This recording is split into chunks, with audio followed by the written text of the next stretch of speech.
आज ही Doubtnut app download करें। Doubtnut पर होगा अब आपके सभी मैथ्स, केमिस्ट्री, फिजिक्स और बायोलॉजी डाउट्स का सफाया। बस अपने क्वेश्चन की फोटो खींचो, उसे क्रॉप करो और तुरंत वीडियो सोल्यूशन पाओ। Download now. यहाँ पर हमें दिए गए ऑप्शंस को देखकर बताना है कि वाइल्ड लाइफ की इम्पोर्टेंस इनमें से किस में सही से बताई हुई है। तो अब ये तो हमें पता ही है कि हमारी अर्थ पे और स्पेशली हमारी कंट्री में बहुत ही रिच बायोडाइवर्सिटी है, या हम कह सकते हैं कि स्पीशीज़ रिचनेस का लेवल हमारे पास में बहुत ही हाई है। लेकिन पिछले कुछ समय में ह्यूमन एक्टिविटीज़ की वजह से इस बायोडाइवर्सिटी की तेज़ी से डिप्लीशन हो रही है, यानी इनमें से कई सारी स्पीशीज़ ऐसी हैं जो एडवर्सली अफेक्ट हुई हैं हमारी एक्टिविटीज़ के कारण, और उनकी पॉपुलेशन इतनी डिक्लाइन हो चुकी है कि आने वाले समय में वो एक्सटिंक्शन का यानी अर्थ से पूरी तरह से डिसअपियर होने का थ्रेट फेस कर सकती हैं।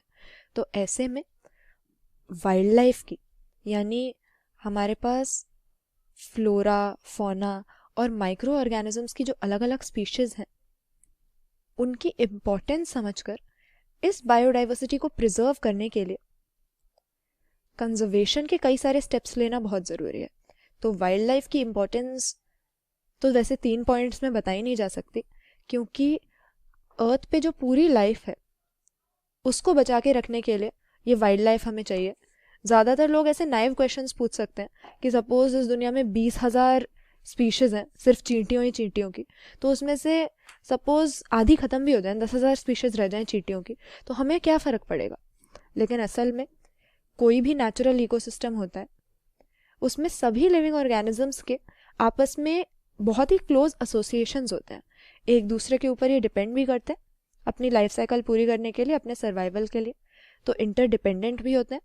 और इसके अलावा किसी भी इकोसिस्टम की जो स्टेबिलिटी होती है यानी डिस्टर्बेंसेस को रेजिस्ट करने की इसकी एबिलिटी, इसकी प्रोडक्टिविटी, ये सारी चीज़ें इसकी डाइवर्सिटी पे डिपेंड करती हैं। तो जहाँ पर ज़्यादा अलग अलग तरह की वाइल्ड लाइफ हमें मिलती है, जहाँ पर ज़्यादा बायोडाइवर्सिटी मिलती है, वही इकोसिस्टम ज़्यादा स्टेबल हो सकता है, ज़्यादा प्रोडक्टिव हो सकता है और वही लॉन्ग रन में सर्वाइव कर सकता है।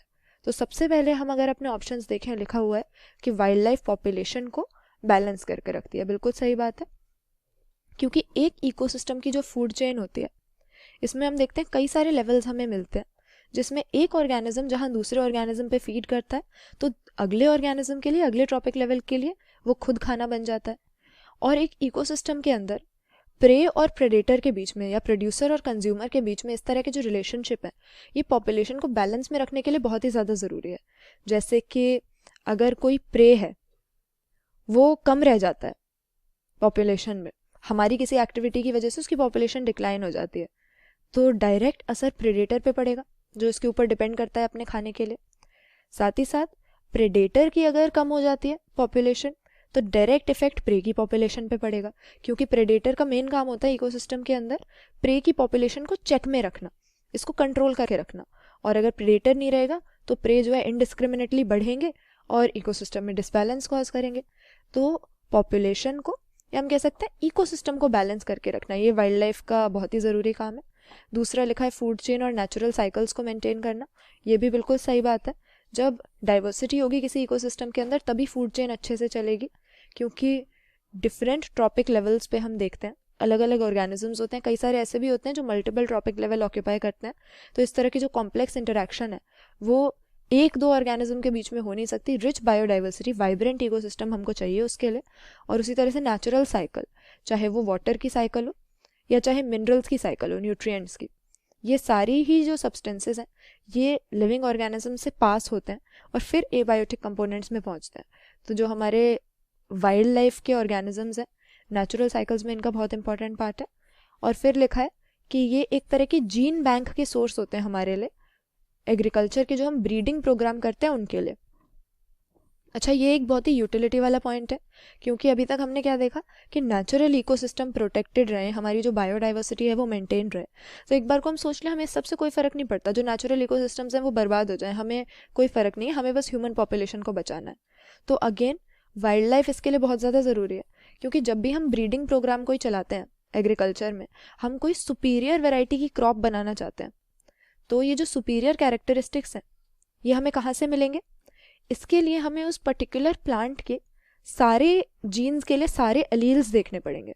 जैसे कि हमारे पास अब कोई ऐसा प्लांट है जो कि काफ़ी हाई यील्ड दे रहा है, अच्छी प्रोडक्शन दे रहा है, लेकिन कोई बीमारी है जिसके लिए इसमें कोई रेजिस्टेंस नहीं है, तो ये यील्ड तो हाई दे सकता है लेकिन हर साल इस बीमारी की वजह से हमारा लॉस हो जाता है।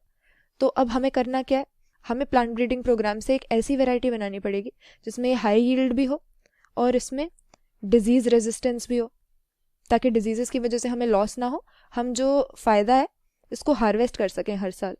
अब ये डिजीज़ रेजिस्टेंस हमें कहाँ मिलेगी, किसी ना किसी वाइल्ड रिलेटिव से ही। ये अभी तक के प्लांट ब्रीडिंग प्रोग्राम्स में ली गई है, जैसा कि भिंडी में हमने किया भी है। भिंडी जो अब उगाई जाती है, हाई यील्ड वाला जो कल्टीवर था उसको उसके डिजीज़ रेजिस्टेंट वाइल्ड रिलेटिव के साथ जब हमने क्रॉस किया था, तब हमें वो भिंडी मिली जो कि ये दोनों ही कैरेक्टरिस्टिक्स शो करती है और जिसे अब उगाया जाता है। तो ऐसे में अगर हम समझें कि सिर्फ एग्रीकल्चर से हमें मतलब है, सिर्फ अपने सर्वाइवल से हमें मतलब है, तो प्लांट ब्रीडिंग करके इस तरह की सुपीरियर नई वेराइटीज़ बनाने के लिए भी हमें ये डाइवर्सिटी चाहिए, चाहे वो जेनेटिक लेवल पे हो चाहे स्पीशीज़ लेवल पे हो। लेकिन ये हेट्रोजेनिटी या डाइवर्सिटी या वाइल्ड लाइफ हमारे लिए बहुत ही ज़रूरी है। तो सही आंसर ऑप्शन डी यहाँ पर कर देंगे। सभी पॉइंट्स जो दे रखे हैं वाइल्ड लाइफ की इंपॉर्टेंस के लिए बिल्कुल हमें सही दिए हुए हैं।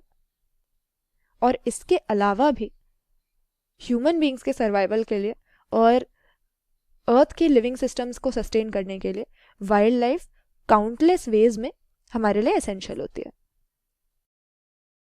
क्लास 6 से 12 से लेके नीट, IIT, JEE मेंस और एडवांस के लेवल तक 10 मिलियन से ज़्यादा स्टूडेंट्स का भरोसा। आज ही डाउनलोड करें डाउटनेट ऐप या व्हाट्सएप कीजिए अपने डाउट्स 8400 400 400 पर।